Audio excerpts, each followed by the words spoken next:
Yes ngono dunya biasa wae. Urip wis biasa wae. Maksudnya biasa wae penting soleh, di hati soleh, rezeki yes minallah. Wae taluk wae pangeran, ora usah sok suci, ora usah sok bener dhewe biasa wae. Dunya wis kabeh kersane napa? Pangeran. Ya sudah seperti ini. Yang soleh kaya salabah malah akhirnya suul khotimah. Padahal dulu disebut hamamatul masjid, tukang iktikaf. Gak tahu mulai ke masjid, tapi akhirnya suul khotimah. Wahsi sing mateni kekasih Nabi, rupane mateni Hamzah ditakdir husnul khotimah. Makanya donga ya muqallibal qulub tsabbit qalbi ala dini. Kita tidak pernah tahu. Nah, kenapa kalau saya ngaji PD? Mereka aku muji pangeran, saya tidak pernah mikir awakku, tak penting awakku, penting muji pangeran. Ngaji itu artinya kan muji pangeran, muji ilmune pangeran, ya sudah selesai. Itu anakku itu donga itu mikir awakmu dhewe. Mulane donga mek ngaji ku derajate dhuwur ngaji. Mergo ngaji muji pangeran, nak donga mikir awake dhewe. Makanya masyhur itu ada dua kelompok di masjid, yang satu diskusi halal haram, yang satu berdoa. Nah, terus Nabi keluar dari rumah berdiri sempat ragu, saya kemana? Terus akhirnya Nabi ngendikan mereka itu berdoa kalau Allah mengabulkan ya disembadani. Tapi mereka belajar halal haram. Itu perintahnya Allah, saya sebagai Nabi. Terus akhirnya Nabi gabung kelompok yang belajar halal haram. Karena belajar halal haram artinya ingin menghidupkan hukumnya Allah Ta'ala. Tapi nak wong donga kepingine iku kabul kajate. Intine mikir awake dhewe. Makanya saya termasuk ulama yang jarang berdoa. Tapi ya berdoa tapi kadang-kadang. Nah kowe kan gak kontribusi ning agama ora pati ya ndonga. Oh dasar murahan. Ya tapi piye mulang ya ora payu. Jadi kadang-kadang kula dibantah. Lah jenengan mulangi payu Gus. Lah kula ora payu, ndonga-ndonga ngono. Ya tapi aku ngerti pangeran ora bakal nyembadani barno ora Gus. Pangeran yo paling wis dikai sithik ngono cukup. Kula termasuk orang yang enggak setuju ya kalau orang sholawatan terus berlebihan tapi khidmah ini Nabi kurang. Maksudnya gini loh, sholawatan berlebihan ya. Redaksi sholawat tentang Nabi itu kecil. Bukan sholawat jumlahnya enggak. Redaksi tentang Nabi itu kecil, sementara tentang keinginannya itu saya tidak suka. Saya suka sholawatan itu ya yang nyifati Nabi banyak, kemudian keinginannya kecil. Itu bagus. Kayak Ikhya itu loh, kayak Ikhya Abdul Hasan Asadili itu kalau dongo itu jaluke mau swidik paling baris paling terakhir. Misalnya gini, nahmaduka ya man huwa la ilaha illa anta arrahmanur rahim itu langsung in sampai nyifati Allah itu 99. Buar ngono nganti berkuras-kuras. Lagi terakhir mau jaluk dongo sithik. Nah kowe kan enggak muni muji Allah mau basa-basi tok. Alhamdulillahirabbil alamin wassalatu wassalamu ala Muhammadin. Mau nggo syarat tok. Baru ke Allahumma inna nas'aluka nganti telung lari. Telung halaman. Tapi pas muji pangeran, alhamdulillahirabbil alamin wassalatu wassalamu ala Muhammadin. Bariku terus donga njaluk mapan, tolak buala. Yo wajeng. Mana jare pangeran? Muji kekasihku suwidik dongane kecangkeman. Lah saya tuh gak suka jenis itu. Harusnya sholawatnya itu yang panjang. Maksudnya nyifati Nabi yang panjang. Baru mintanya sedikit. Itu bagus ya. Duwe akhlak. Makanya saya diantara sholawat yang senang itu sholawatnya Habib Ali Al-Habsyi yang arang Simtutura. Kalau beliau baca sholawat itu sholatan yattasilu biha ruhul musolli alaihi bi fayam basitu fi qalbi sirru nuri ta'alluqi bi wa hubbi wa yuktabu biha bi inayatillahi ta'ala fi hisbi. Jadi dia baca sholawat itu, ya Allah berikan sholawat kepada kekasihmu Muhammad. Dengan sholawat ini rohnya saya, musolli itu rohnya saya yang membaca sholawat bisa sambung dengan rohnya Rasulullah. Dan setelah sambung saya terhitung sebagai orang yang mencintai Rasulullah. Dan saya berharap dari cinta itu saya tertulis sebagai umatnya. Nah, aku kan enggak mau sholawat itu mau. Saya termasuk orang yang enggak saya loh ya. Tapi ya tetap baik dibanding nganggo primbon ya satu sholawatan itu. Tapi boleh punya etika lah dengan Rasulullah itu. Kalau dongo nyifati Nabi yang banyak, ya baru keinginan. Kan banyak itu sholawat yang seperti yang saya misalnya di kitabnya Sayyid Muhammad ada Allahumma sholli ala sayyidina Muhammad nuri kalam alladzi. Wah nyifati Nabi itu sampai panjang lebar baru menceritakan hajatnya. Kalau kamu kan enggak nyifati Nabi basa-basi, mau sidik mana. Malah kadang orang misalnya ala Muhammad. Kok ala Muhammad muni Sayyidina aja disoal. Misalnya terus Bariku dongane apa? Panjang. Saya termasuk yang enggak setuju karena itu menurut saya kurang etika. Makanya Rasulullah itu kalau berdoa kalau sudah nyifati Allah coba tak beri satu contoh saja doanya Nabi. Alhamdulillah hamdan yuwafi ni'amahu wa yukafi'u mazida ya rabbana lakal hamdu kama yanbaghi li jalali wajhika 'azimi sultanik la nuhsi sana'an 'alaika anta kama asnaita 'ala nafsik. Itu sudah berapa itu nyifatin itu belum doanya tuh. Nah kamu kan enggak Allahumma alhamdulillah rabbil alamin Allahumma ya Allah di hajati gremeng itu seramutu tenan jen gak bakat wali. Nah cara kula iku sisen. Kula yo sering ngamini dongane wong ngono tapi ning atiku amin maksudnya amin barno mawon Gusti. Dadi aku amin tapi amin ku barno mawon Gusti. Wong ora jelas ngono berarti. Jadi aku muni amin tapi amin barno maksudnya ya Allah barno amin ngono maksudnya. Jadi karena tadi setahu saya doanya para nabi, para wali itu memang seperti itu. Ya coba itulah doa tadi aja yang saya sebut itu berapa kalimatnya? Apa?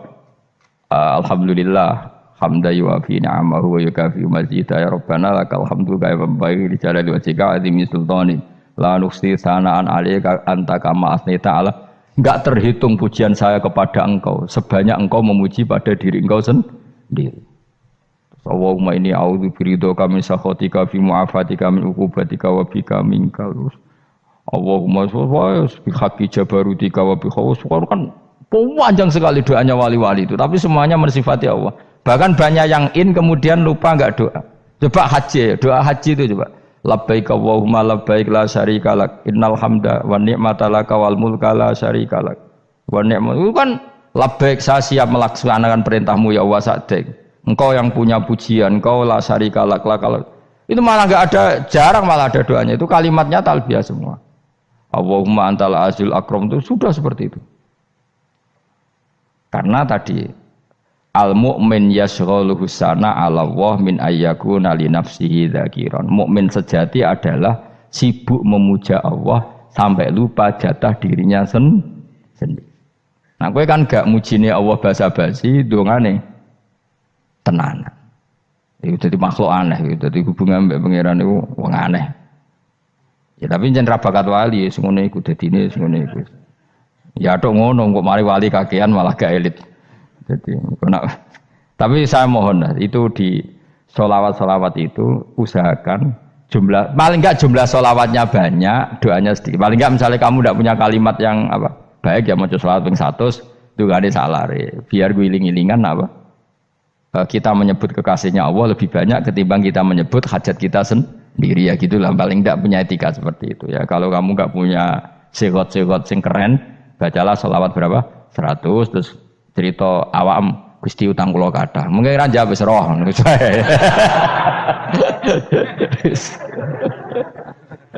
Tapi kan kita menyebut kekasihnya sampai 100 nyebut utang bisa. No cowok nyebut kekasih bisa nyebut utangnya 100. Berarti nek nek ditakoki pangeran, kowe nyebut kekasihku piro pisan? Nyebut utang 100 dasar rayu utang ngono-ngono kan. Ya ada, saya termasuk orang yang enggak setuju tadi. Jadi kalau redaksi sholawat cari yang mujinya Nabi lebih lebih banyak. Karena itu nanti lebih diridhoi Allah Taala. Coba Allah sendiri kalau nyebut nabinya itu hitung saja. Laqad ja'akum rasulun min anfusikum. Jadi rasulun min anfusikum, seorang rasul yang sejenis dengan kamu. Terus azizun, orangnya sangat terhormat. Alaihi ma'anitum, rasul ini siap menanggung apa yang kalian tidak mampu. Kowe ra bakat mlebu swarga baru kaya syafaate Nabi akhirnya mlebu swarga. Kowe ra kelar korban, Nabi tahu mengorbankan kita semua. Dokha Rasulullah bikabsaini terus hada an ahli wa hada amman lam yudokhi min mati. Jenenge alihima anittum. Nabi menanggung apa yang kalian berat. Azizun, Nabi itu ali terus harisun alaikum. Nabi sangat berkomitmen menyelamatkan kalian. Haris itu keinginan yang berlebihan itu jenenge apa? Haris, kiai kuno namanya ini ngungseng, keinginan yang over. Nabi itu sangat berkeinginan kita ini maslahat. Terus bil mukminina raufur. Allah yang zat yang super saja kalau nyebut nabinya nyifati sebanyak itu. Ada ayat lagi misalnya, Rabbana wab'ats fihim rasulam minhum yatlu alaihim ayatika. Muhammad itu siapa? Seorang rasul yang membacakan ayat-ayat Allah. Wa yu'allimuhum, seorang rasul yang mengajari mereka alkitab wal hikmah. Wa yuzakkihim, seorang rasul yang membersihkan akhlak-akhlak kita. Jadi artinya Allah punya tradisi kalau nyifati rasul itu banyak. Juga nyifati orang-orang sekeliling rasul. Makanya menurut saya madzhab Syiah itu enggak pas. Karena Allah kalau nyifati Rasulullah itu jika nyifati orang-orang di sekeliling Rasulullah, dan itu dengan pujian, yaitu Muhammadur Rasulullah walladzina ma'ahu asyidda walal kufar ruhama'u bainahum tarahum ruk'an sujada yabtawuna fadlan minallahi warid wa nasimahum fi wujuhim min atharis sujud. Itu kan panjang sekali, dan orang-orang sekeliling Muhammad adalah begini. Kayak apa Allah muji para ashabu Rasulillah? Masa kita ikut kelompok yang menghina ashabnya apa? Rasulillah. Makanya kita tetap madzhab ahli sunnah apa? Wal jamaah, yaitu mencintai semua sahabat. Karena Allah saja yang Tuhan mensifatinya dengan sehormat itu. Mensifati apa? Ashabu Rasulillah. Disifati orang-orang yang saling kasih sayang sama orang mukmin. Tarahum ruka'an, sujud dan komitmen hidupnya untuk rukuk dan sujud. Simahum fi wujuhim min asari sujud. Sudah asari sujud tidak usah diterjemah, nanti sensitif. Cuma setahu saya asar sujud itu nanti setelah di akhirat orang sering sujud itu jabahnya itu ada nurnya. Tapi kalau ada yang nafsirkan asari sujud itu warna tertentu ya semboy. Itu sensitif. Yang jelas asari sujud itu ya sudah seperti itu. Seneng kamu kok hasut. Kowe nyen provokator, nah ono apa ya? Ada hal yang begitu terus mau berlebihan. Uteke ya khisimun. Nah, kula ora ada kepentingan pokoknya ayat si mahum fi wujuhim min atharis sujud, bahwa dalam jabahnya itu ada asaris sujud. Itu masyhur kan, saya terangkan ya, tapi kowe aja sensitif loh, biasa wae. Suatu saat Rasulullah itu ngendikan begini, nanti saya kata Nabi akan nyafaati kalian semua. Sahabat-sahabat tanya, ya Rasulullah dengan sekian miliar orang bagaimana kamu mengenali kita? Saya ulang lagi, suatu saat saya nanti akan nyafaati kalian karena saya kenal kalian. Maksudnya di akhirat. Ya apa? Di akhirat. Terus sahabat tanya, ya Rasulullah bagaimana engkau mengenali kita sementara nanti di akhirat bermiliar-miliar orang gitu. Terus Nabi ngendikan gini, jika kamu punya unta dengan tanda tertentu, saya ulang lagi, jika kamu punya unta punya tanda tertentu, dalam jidatnya ada begini, dalam tangannya ada gini, dalam kakinya ada gini, maka apa kamu bisa membedakan untamu dengan unta orang lain? Ya bisa ya Rasulullah, karena unta kita khas. Misalnya kaki depannya ada putihnya, kaki belakangnya ada putihnya, dalam baduknya ada putihnya. Kata Nabi, inna ummati yut'auna yaumal qiyamati hurran muhajjalin min asaril wudu. Nanti umatku nanti wajahnya juga bersinar, tangan kakinya juga bersinar. Jadi asar itu saya pastikan secara riwayat itu akhirat, maksudnya tentang akhirat. Tapi bahwa yang di dunia ada yang memulai asar itu nggih monggo mawon. Loh itu bagus kan, artinya ekspresi percepatan. Ndak apa-apa loh, daripada kok kowe ora jelas ini gitu. Maksudnya ya orang ngetok ya pancen jarang sujud tenan. Wis ora usah sensitif, tapi yang jelas ya nanti. Ya sampean kiamat ruang samu. Nanti hisab itu nanti kalau hitung hanya sekitar 3 jam. Hisabnya sak dunia itu hanya sekitar, karena malaikat itu tidak kesulitan sama sekali. Tak warai ya. Ini enggak akan salah saya dalam hal ini karena riwayatnya sahihah. Kenapa hisab itu hanya butuh rubu'un nahar, 1/4 dari siang enggak? Anggap saja siang itu 6 jam atau 12 jam, itu aja terserah. Kalau 12 paruhnya kan 6 ya. Seperti 1/4-nya berarti 3. Itu gini, jadi nanti di mahsyar itu kan yauma tabyaddu wujuh wa taswaddu wujuh. Yaudah yang kafir itu kelap, hilang, wajahnya, tubuhnya semuanya gelap. Yang mukmin itu semuanya terang. Jadi sudah yang tabyaddu wujuh wa taswaddu wujuh otomatis terus nyingkap. Terus pergerakannya itu delalah yang tabyaddu wujuh itu ke kanan, yang taswaddu wujuh ke kiri. Maka kamu jangan punya sinar yang kelap-kelip, nanti kena bego yang karena gak jelas tadi. Maka kamu harus sinarnya yang sejelas-jelasnya. Ghurran muhajjalin min asaril. Bila perlu nur kamu sampai menembus langit saat itu. Makanya ketika orang mukmin sudah nurnya ada di muka, ada di tangan, masih ngendikan Rabbana atmim lana nurona karena takut masih kena bigo tadi.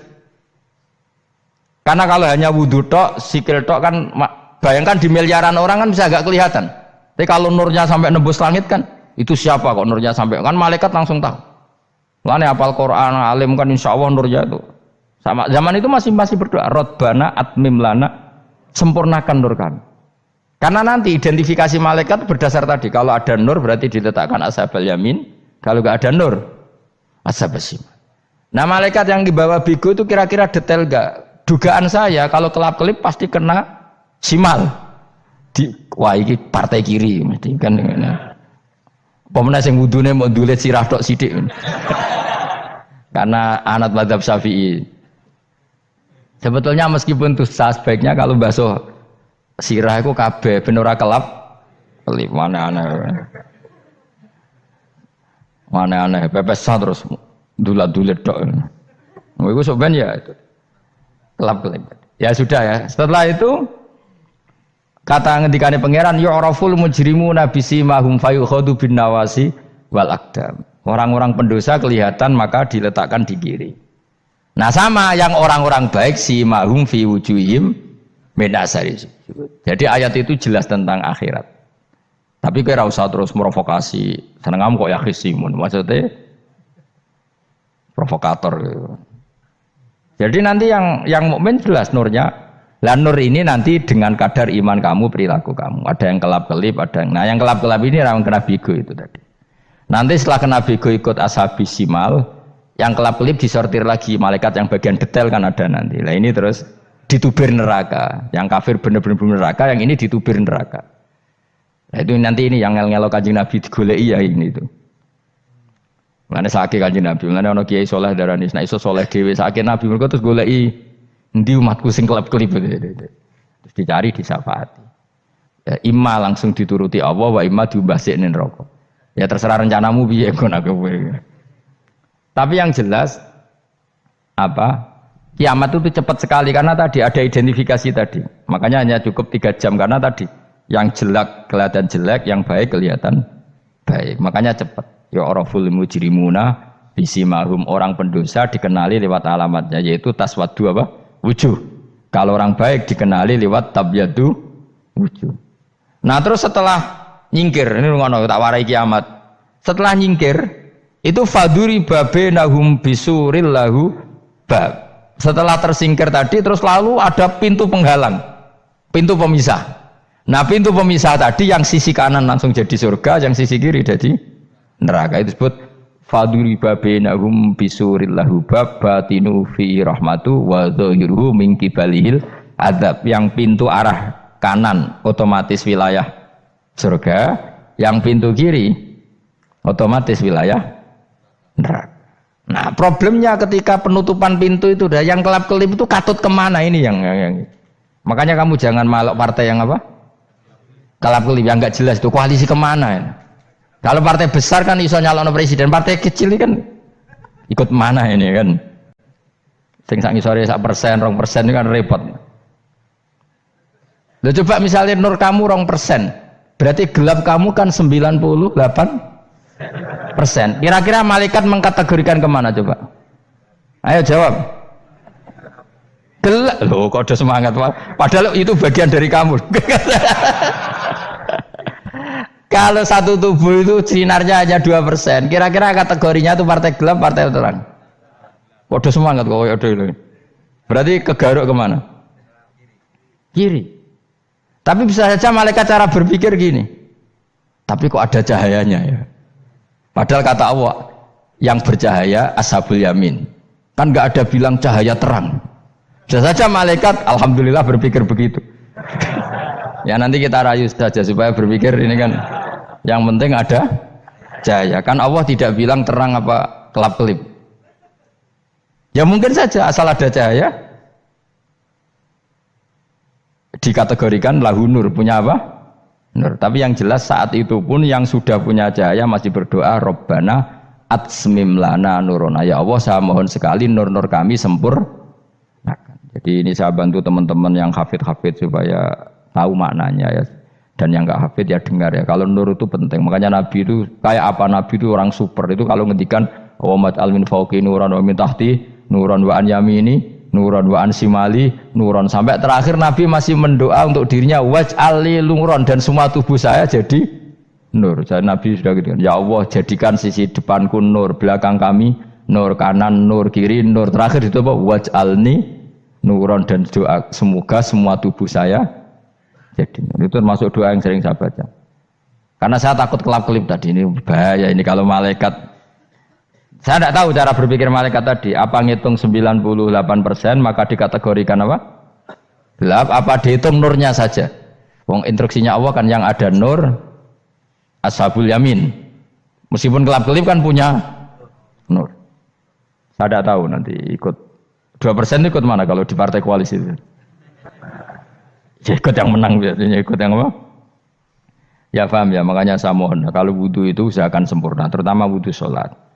Kalau nggak wudhu sholat itu sebaiknya nggak sempurna, supaya ada bedanya wudhu sholat sama wudhu tidak sholat. Rasulullah itu masyhur gitu ya, Rasulullah itu kadang tawaddu'a wudhu'an khafifan, wudhu yang sederhana, yaitu hanya sekali-sekali dan tidak sempurna. Ketika ditanya as-sholat ya Rasulullah, tidak. Misalnya saya habis makan, mau tidur, biasanya ya wudhu, tapi tentu tidak perlu sesempurna kayak wudhu sholat, biar ada bedanya. Rasulullah juga gitu, beberapa kali beliau wudhu, tapi tidak sesempurna wudhunya untuk sholat. Masyhur itu di riwayat tawaddu'a wudhu'an khafifan duna wudhu'ihi lis sholat. Tapi kalau wudhu untuk sholat asbaghal wudhu, menyempurnakan wudhu. Jadi supaya ada bedanya wudhu sholat dan wudhu tidak sholat. Saya gak wong ora iso ngaji padha kabeh. Abu Bakar ya gitu. Ana wong poso sunat kok nyediakno buka, dimarahin. Istrinya pernah nyediakan buka beliau untuk puasa sunat. Itu embernya dipecahi Mbak Abu Bakar. Ditanya, kenapa gitu? Apakah kamu akan menyaingi Ramadan? Jadi gak boleh memperlakukan puasa sunat kayak Ramadan. Ya biasa saja kalau puasa sunat kok wah buka kolak apa. Ramadannya ya iri tuh. Ini gimana kok saya disaingi ini? Jadi kabeh itu ada proporsinya, ada apa? Makanya megang Quran ya wudu, megang wudu. Nah, kabeh gitaran terus wudu, pengiran tersinggung. Piye kok menjegal gitar wudu? Jadi enggak boleh kebaikan disaingi itu juga enggak boleh. Bapak gue sregep wudu sampai nyekel gitar. Yo, Quran tersinggung, wah semen ibu gak sembrono kan. Malaikat panitia kan ya tersinggung. Kabeh itu kan ada proporsinya apa?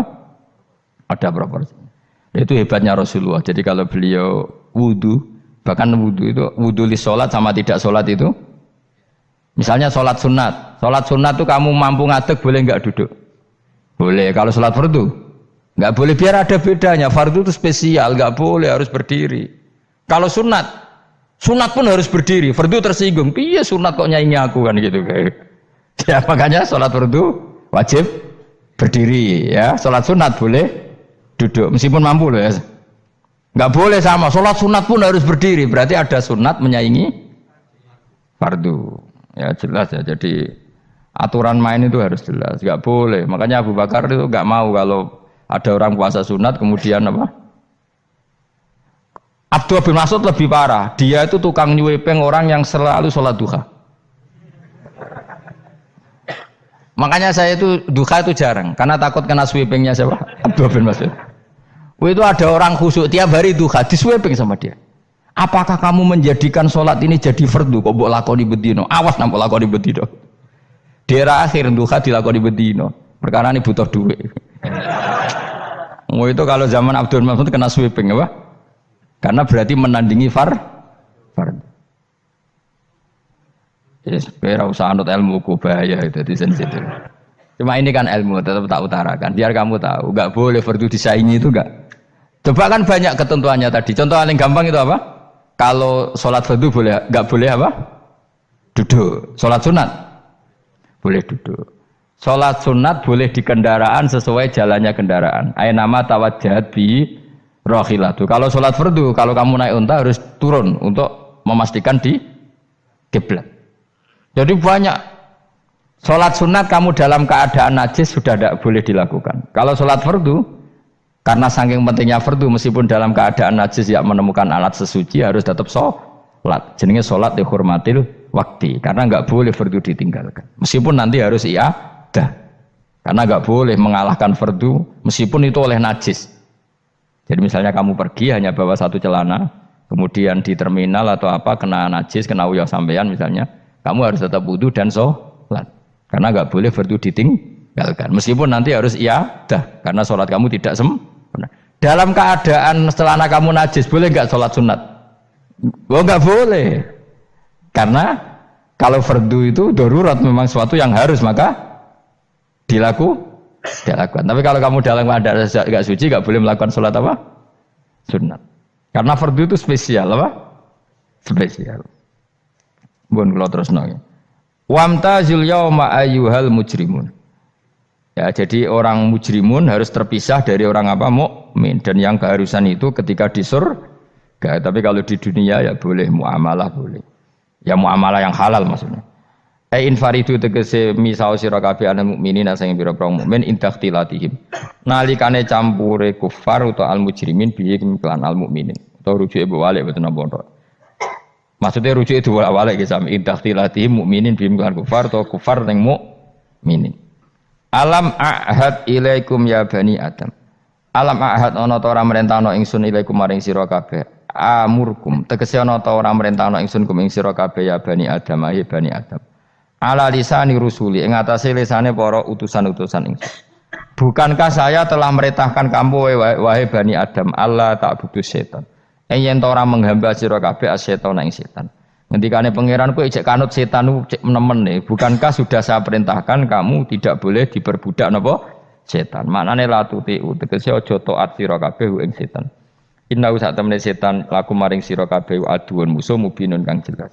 Bayinul adawati banget musuhane.